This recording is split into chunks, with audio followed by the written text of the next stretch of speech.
পাশাঙ্কুশা একাদশীর ব্রতকথা। আশ্বিন মাসের শুক্লপক্ষের একাদশীকে পাশাঙ্কুশা একাদশী বলা হয়। যে ব্যক্তি এই একাদশীর ব্রতকথা শ্রবণ করেন তিনি জানা অজানায় যে সমস্ত পাপ করে থাকেন তার সেই সমস্ত পাপ নষ্ট হয়ে যায় এবং এই একাদশীর ব্রত করলে পূর্বজন্মের পাপ নষ্ট হয়।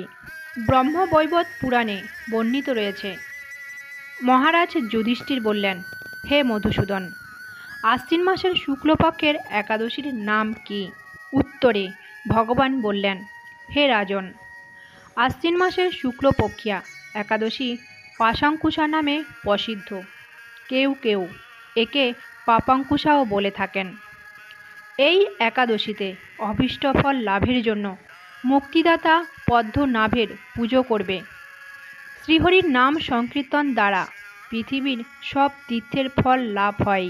বদ্ধ জীব মোহবশত বহু পাপকর্ম করেও ভগবান শ্রীহরির শরণাপন্ন হলে, হরির চরণে প্রণাম নিবেদন করলে বদ্ধজীব তাতেও নরক যন্ত্রণা থেকে মুক্তি পান।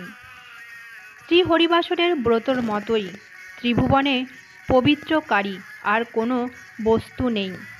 হাজার হাজার অশ্বমের যজ্ঞ এবং শত শত রাজসূত যজ্ঞ এই ব্রতের শতভাগের একাংশের সমান হয়ে থাকে।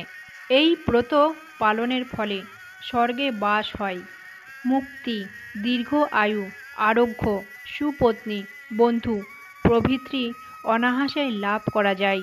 একাদশীর উপবাস ব্রত করে রাত্রি জাগরণ করলে অনায়াসেই বিষ্ণুলোকে গতি হয়।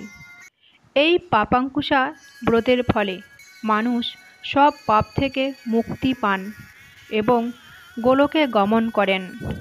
এই ব্রতের দিনে যিনি স্বর্ণ, তিল, গাভী, অন্ন, বস্ত্র, জল, ছত্র, পাদুকা দান করেন তাকে আর যমলোকে যেতে হয় না।